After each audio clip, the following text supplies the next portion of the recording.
Donc voilà, c'est parti pour la présentation de mes leurres souples, avec ce qui a bien marché sur 2015, ma sélection pour la saison 2016, avec une petite vision un petit peu générale de tout ce dont j'ai à ma disposition, comment je sélectionne mes leurres, les coloris, etc., comment je les choisis, comment je les monte, avec quel type de tête plombée, etc. Donc voilà, je vais essayer de vous présenter tout ça. Enfin, je ne vais pas vous présenter chaque paquet de leurres parce que sinon on va pas s'en sortir, mais plus vous faire une présentation générale. Je ne vais pas présenter individuellement la nage du leurre, etc. Et plein de chaînes le font. Je vais juste vous expliquer un peu les différences que moi je peux souligner entre les différents leurres.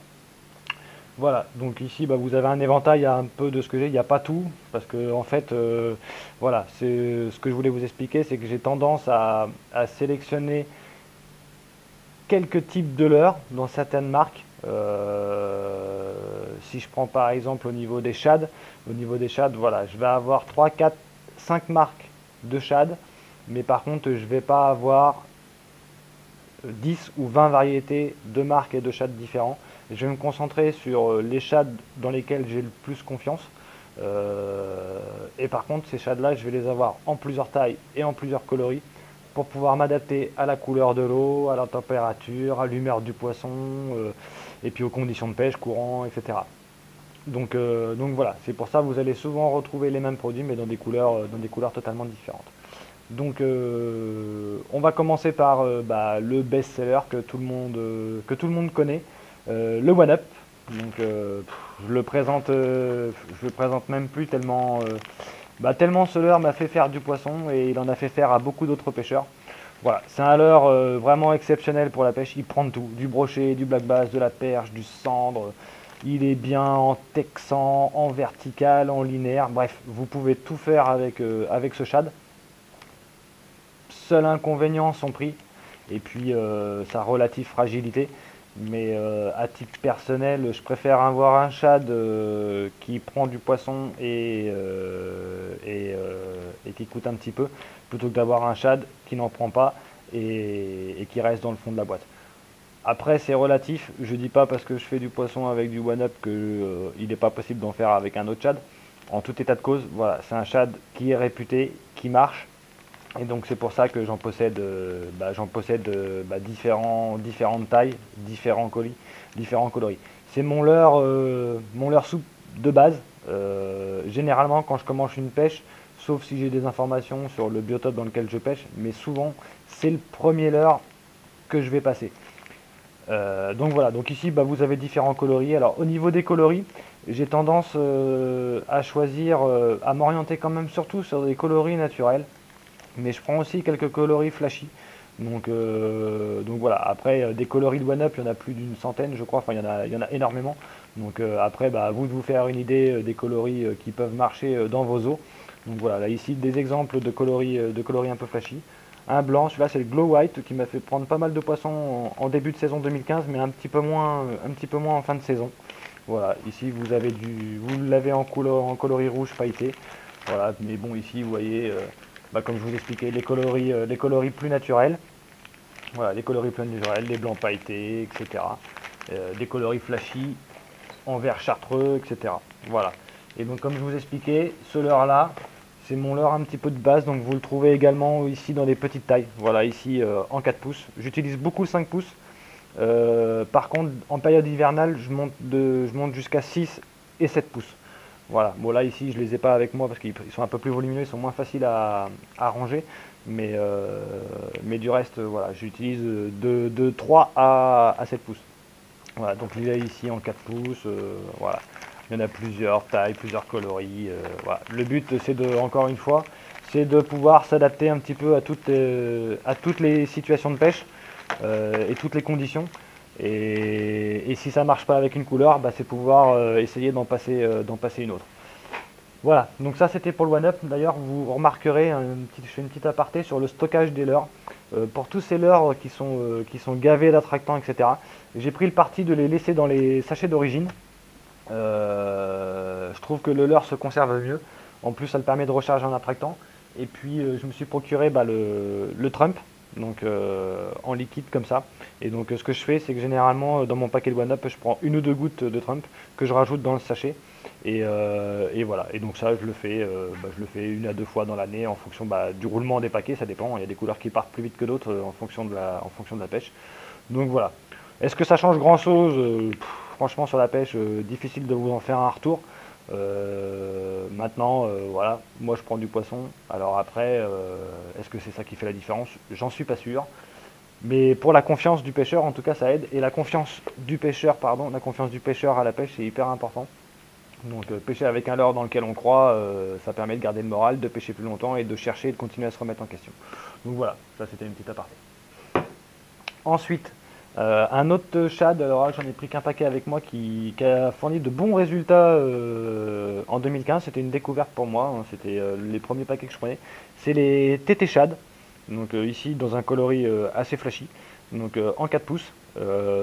Très bon shad, marche très bien sur des pêches très lentes en linéaire. Il a une queue un petit peu particulière parce qu'il a une queue en, je vais en sortir un. Il a une queue en, voilà, en triangle.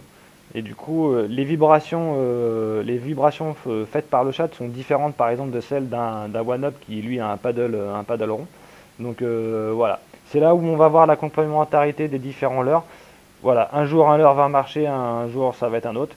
Et voilà, les paddles peuvent avoir une incidence, le fait de produire plus ou moins de vibrations. Donc là on voit ici, hein, le leurre reste quand même assez souple, mais la texture est plus dure que celle d'un One-Up. Du coup, vous les faites moins exploser.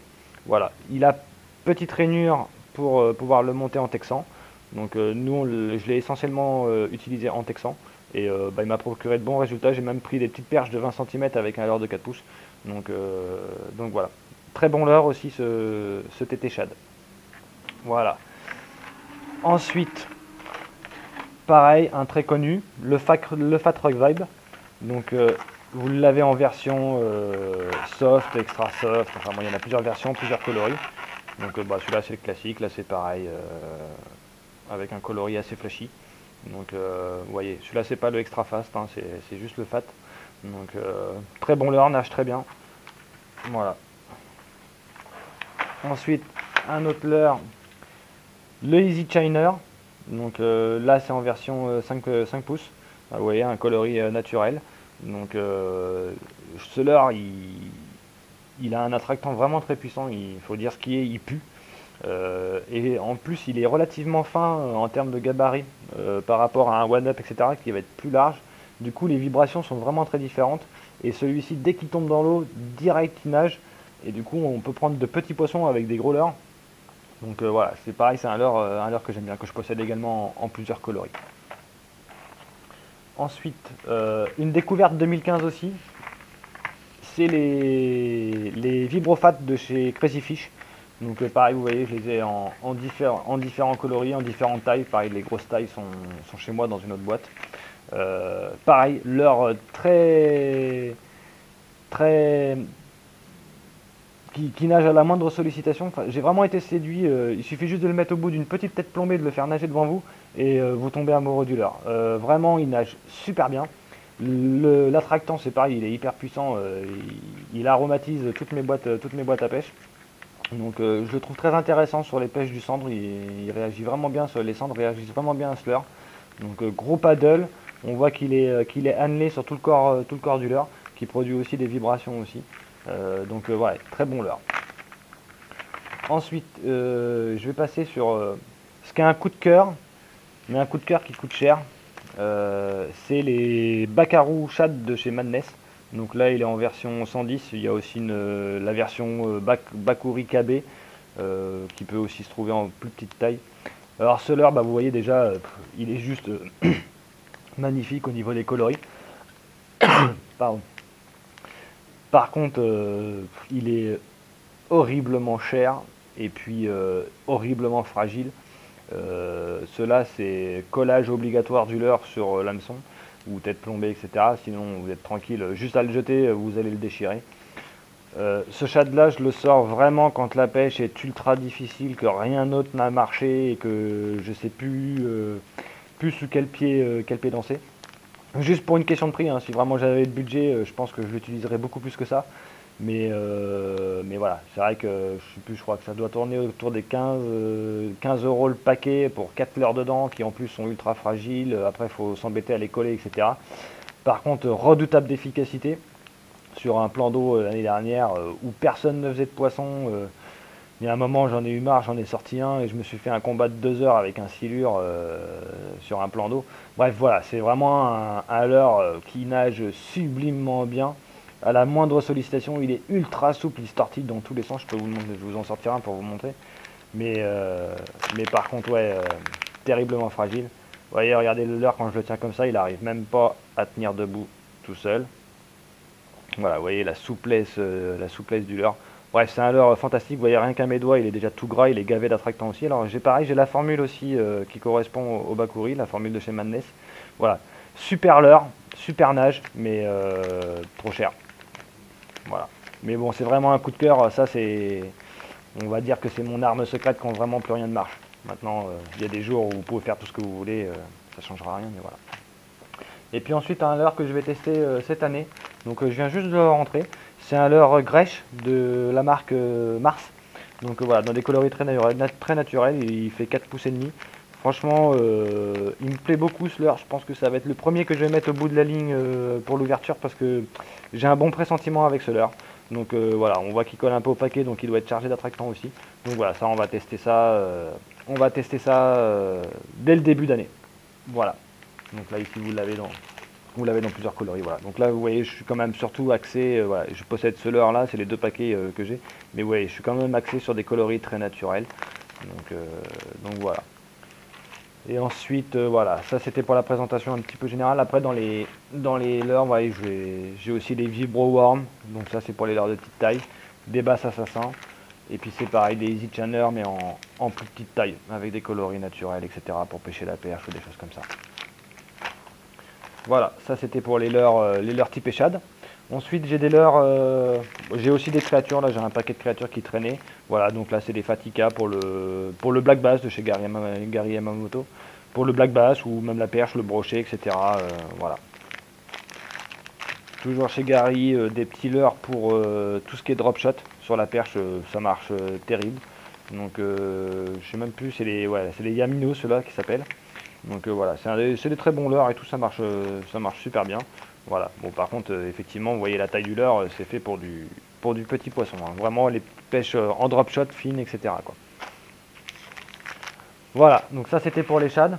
Ensuite, comme vous l'avez pu voir sur mes vidéos pour la pêche à la verticale, j'utilise aussi des leurres typés worm, slug, etc. Donc vous avez un shad que j'ai un finesse que j'aime bien, qui est le Sling Shad de chez Megabass. Donc là sur des coloris naturels. Voilà, donc il a la queue en V. Celui-là, je vais vous en ouvrir un. Voilà, il a la queue en V celui-là. Donc c'est pareil, comme vous pouvez le voir, dès que vous allez faire une petite action sur la canne sans faire grand chose, hein, en vertical on fait vraiment pas grand chose. Vous voyez le leurre très mobile, il bouge tout de suite. D'ailleurs, je vous invite à aller voir la vidéo sur la pêche à la verticale où je vous présente un petit montage pour vraiment bien animer ce type de leurre. Voilà. Le One Up Slug, même principe, sauf que là c'est une queue qui se termine pas en V, c'est une queue en pointe. Voilà. Pareil, dans différents coloris, toujours le Slug. Voilà, des coloris blancs. Toujours dans la marque Madness, le Motherworm. Alors lui, c'est pareil, c'est un coup de cœur aussi. À voir nager, on a envie de le croquer, mais même combat que pour le Bakarouchad, hyper fragile, collage obligatoire, et puis horriblement cher. Mais voilà, c'est des leurres qui... vraiment, ils sont d'une exceptionnelle souplesse, mais par contre, malheureusement, ouais, qu'est-ce que c'est fragile, quoi. Voilà, les Airbaits de chez Vagabond, et puis des Asdong de chez Megabass également. Voilà, et de X-Layer aussi également. Voilà, ça c'est pour toutes les pêches finesses.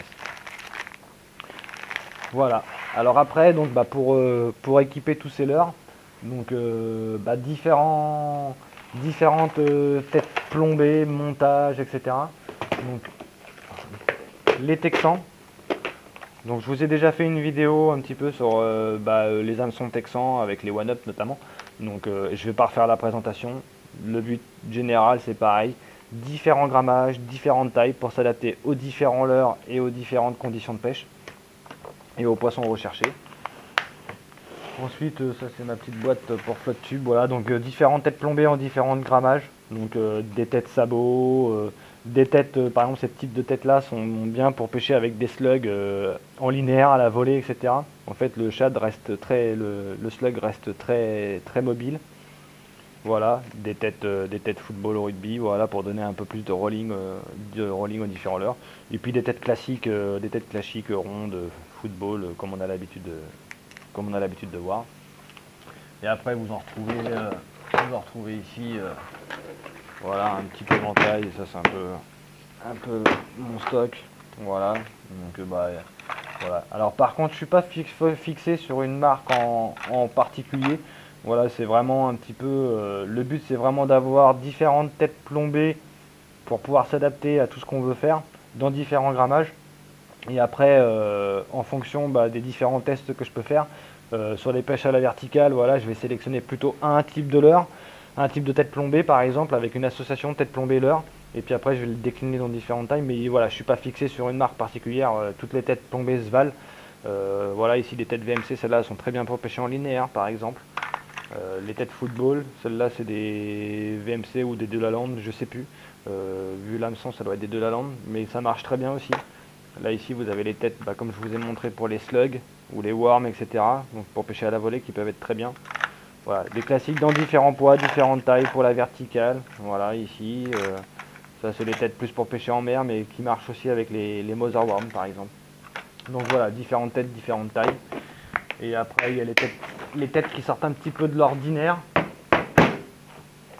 Donc là elles sont cachées là-dedans. Donc c'est les têtes que je vous avais présentées pour pêcher, faire mes montages à la pêche à la verticale. Voilà, où j'utilise pas systématiquement des têtes sabots, mais j'utilise aussi des têtes qui font penser à des montages fireball, avec un hameçon très court sur lequel je mets un hameçon chance pour fixer plus loin. Voilà, donc là ici différentes tailles, différents grammages. Des hameçons drop shot, des hameçons pour faire des hameçons chance, qu'est-ce qu'on a d'autre voilà, alors après on a des têtes plombées plus lourdes, un peu typées texan comme ça. Voilà. Des têtes plombées avec une cuillère en dessous. Voilà. Ici vous avez, alors celle-là c'est une tête spéciale pour le leurre slingshot de Megabass que je vous ai présenté. C'est une tête crank en fait. Donc comme vous pouvez le voir ici, il y a une bavette en plastique. Et du coup, vous fixez votre fil ici, l'hameçon derrière. Et en fait, votre leurre souple va faire avoir une nage comme un crankbait. Ça va tourner à fond la caisse comme ça. Et du coup, en fait, vous allez avoir une nage complètement différente de votre slug. Donc c'est une tête assez sympa. J'ai fait quelques poissons avec cette année. Après, voilà, ça dépend des environnements, etc. Voilà. Ici, vous l'avez en version un peu plus grande. Et un peu plus lourde également. Quelques plombales. Et puis là... Ouais, ça marche aussi avec les slugs ou les petits shads, ça. Quand on veut faire un peu plus de vibration, etc. C'est une tête méga basse, donc avec une petite hélice devant, donc qui permet de créer des perturbations. Et puis ça donne pas mal de rolling au leurre. Et donc pour tout ce qui est leurre finesse ou même les shads, ça peut être intéressant. Voilà. Donc voilà un petit peu pour le tour de mon matériel. Voilà, je pense que je vous ai fait à peu près le tour de tout ce que j'ai. Donc, comme je vous expliquais, ma base, le shad, différents coloris, différentes tailles. Comme vous avez pu le voir, il doit y avoir 4 ou 5, 6 modèles de shad différents. Je les possède en différentes tailles, en différentes couleurs. Et puis après, derrière, c'est simplement des montages différents en fonction des têtes plombées, etc. Et puis adaptation des coloris. Voilà, j'espère que cette vidéo vous aura plu. J'ai essayé de vous présenter un petit peu d'une manière générale tout ce que j'avais au niveau de leur soupe. C'est vraiment ma pêche de prédilection, c'est ce que je préfère utiliser. Le premier truc que je balance dans l'eau, c'est toujours un leurre souple. Voilà, c'est ma pêche de prédilection, que ce soit en linéaire, en vertical, du bord, enfin voilà, c'est vraiment ce que je préfère. Donc voilà, c'est peut-être pour ça que je me suis un petit peu étendu. Voilà, en tout état de cause, j'espère que ça vous aura plu. La prochaine vidéo, c'est sûr maintenant, ce sera une vidéo de pêche. Donc je vous souhaite à tous une bonne ouverture. Amusez-vous bien, éclatez-vous. N'hésitez pas à regarder les vidéos, à les liker, à faire des commentaires, etc. Parce que du coup, j'y prends de plus en plus de plaisir. Et puis bonne ouverture à tous. A plus.